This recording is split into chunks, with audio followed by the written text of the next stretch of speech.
Insperity presents the Small Business Advocate Show with Jim Blasingame, brought to you by FedEx, CareerBuilder.com, and Palo Alto Software. This is a copyrighted production of Small Business Network, Inc., all rights reserved.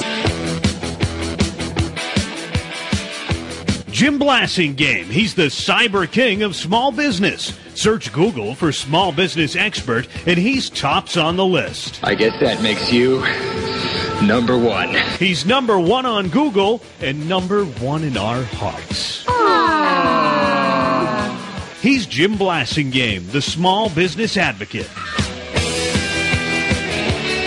We're back. It's 34 after the hour. Thank you for staying with me. Thanks for being part of my day. My pleasure, as always, and I'm very excited, as I know you will be when you realize who's coming up on the show right straight ahead.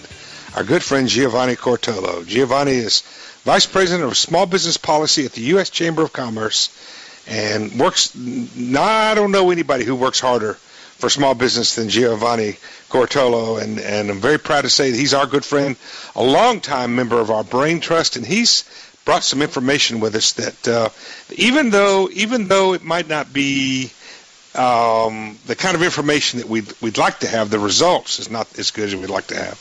At least it tells us where things are, and that's what we need to know. We need the information. Giovanni Coratolo, welcome back to the show.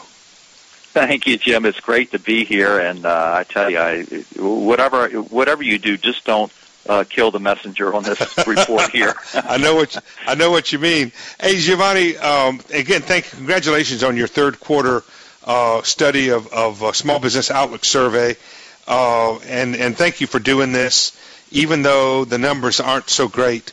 Talk to us about tell us about what you found. Well, we just finished our third quarter Small Business Outlook survey, and the results are stunning. Nearly 9 out of 10 small business owners feel the U.S. economy is on the wrong track, and that's up almost 10% over last quarter that ended in July. What do you think they mean when they say wrong track? They mean that, it's a good question. It's a good question. They first of all, they are not hiring. Those that plan to hire fell from 19% to 17%, and we questioned them as to what it meant. And first of all, they say economic uncertainty is driving this. Then second on the list is uncertainty that's coming out of Washington, D.C., uncertainty in the policies. And obviously lack of sales tops the list as well. But even the But those are all really kind of the same thing, aren't they? Oh, in a lot of ways. I mean, it's like a circular reference it's all the same thing. Well, they certainly feel sidelined, and if they look out into the future, they don't see assurances. They want certainty coming out of Washington, D.C. They're not looking for assistance, and we polled that number. 86% are looking for certainty, and they want Washington to get out of the way. They are not looking for helping hands. And certainly they're ready to roll their sleeves up and create jobs, but they need a little help from Washington in the sense of they can't have Washington imposing these policies on them. Well, when they say certainty, what they mean to me, Giovanni, is that they believe that if they try to put in a 3-year plan for their business, that they can budget for taxes.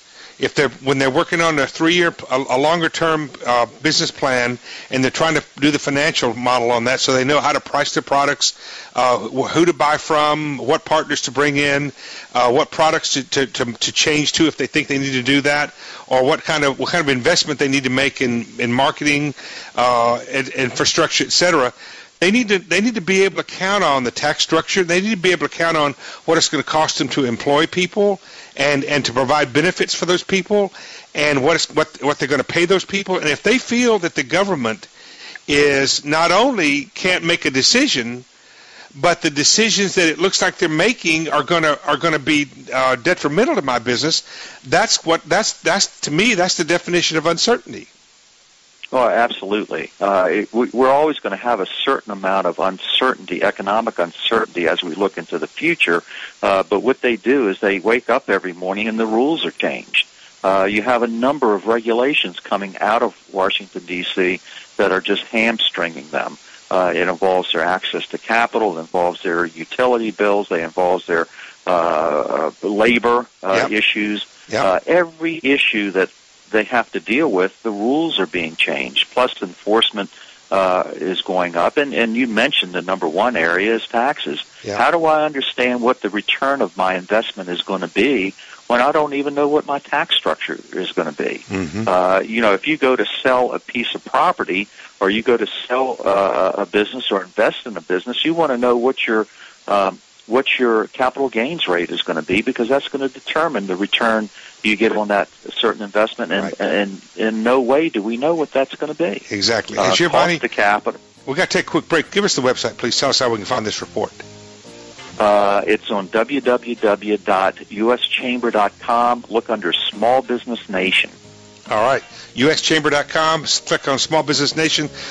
We're talking about the third quarter Small Business Outlook Survey by the U.S. Chamber. Giovanni Coratolo and I will be right back. 22. Stay with us.